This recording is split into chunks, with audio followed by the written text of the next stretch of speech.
In his travel to Singapore, late Anthony Bourdain famously asked, One of my favorite things. It ain't pretty. Delicious. Here it is, the mighty Char Kway Teow.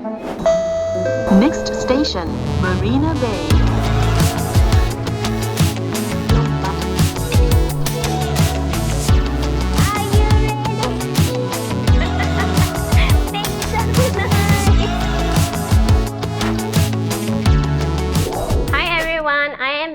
Welcome back to Happy Ball Kitchen. Today we are going to Singapore to do Char Kway Teow. You know, when you travel back home or when you visit one of your favorite cities that you've been so many times, there is one dish that's on the list that you have to have once you land. Mine was not Char Kway Teow, it's grilled chicken wing, but Char Kway Teow was my husband's favorite. That's why we are gonna do Char Kway Teow. I would say it's like top 5 favorite of Singaporeans. We love queuing for it because it's that good.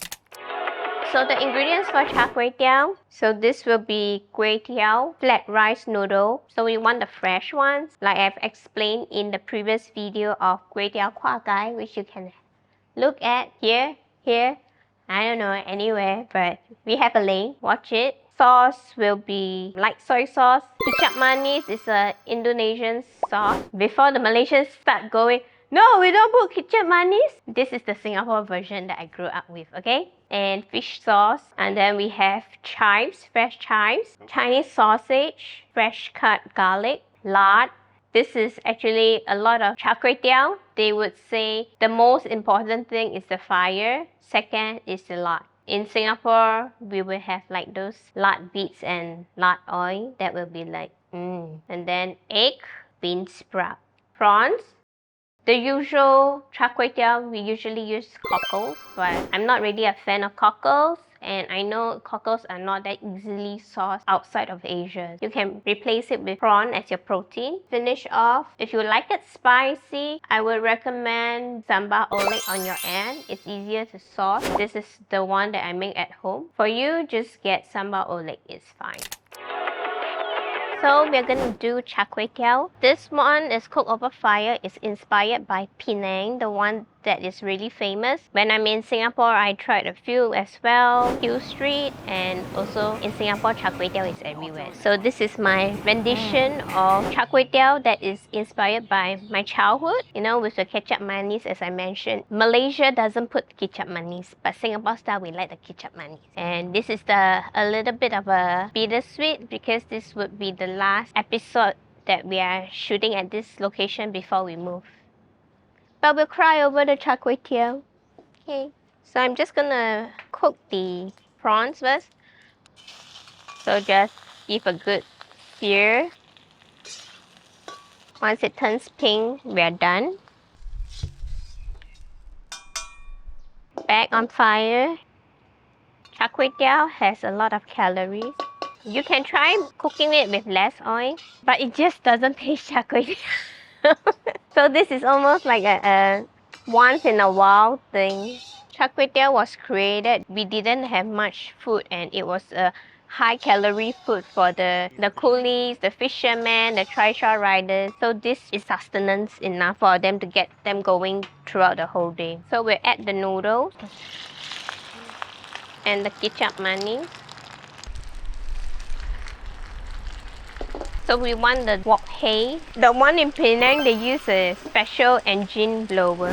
But same as the Kway Teow Kway, which you can see from the video here. It's kind of like the same technique in a way. Just wait and let the fire and time do its magic. We don't need to keep tossing and tossing and tossing. Okay, then next we're gonna add the Chinese sausage.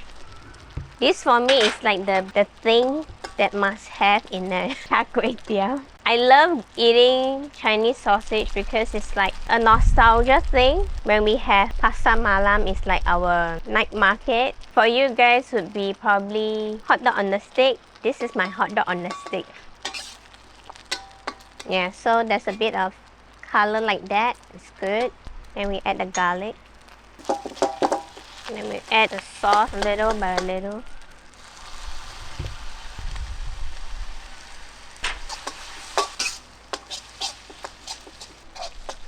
Smells char kway teow at me. The sauce, I like to add it a little by a little so that it gets absorbed, and then you add again. Then when it gets absorbed, you add it in. Don't like overpower and become super liquidy. Too much liquid and you probably have a wet char kway teow, which is not char kway teow. And then we're gonna add the eggs. Let it set a little more before we mix it. If not, the kway teow is gonna be soggy. This is good. And we add more of the sauce. Finish up the sauce, the chives, the prawns, and lastly, the bean sprout.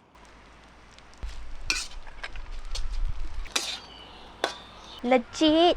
Okay, I'm happy with the look now. Usually, the bean sprout is cooked to death. I feel that when it's cooked to death, there's not much flavor or contrast. I like it a bit rawish, like the pad thai. We done.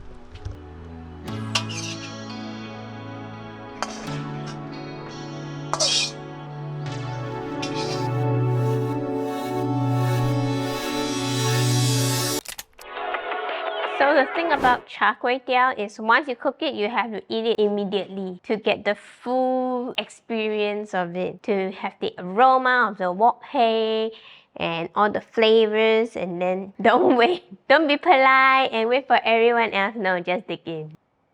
So I'm gonna dig in. It's savory, sweet from the sausages. So simple, it's so comforting. It's so relatable. I guess it's a dish you want at the end of the day. So I hope you liked today's episode. Please like and subscribe so that I will still continue doing it, pushing it through, doing crazy stuff with you. Like I said, it's gonna be the last location we're shooting here. Thank you so much for being with us, and we will still continue doing it. Not sponsored, but cheers to you guys. Thank you for always being there so far for our journey, and we look forward to seeing you all again in a new place, new food, with same person. And yeah, cheers. Thank you. This actually tastes pairs so well. I didn't know this until now. Bourdain knows what he's doing, man. Singapore. Cut.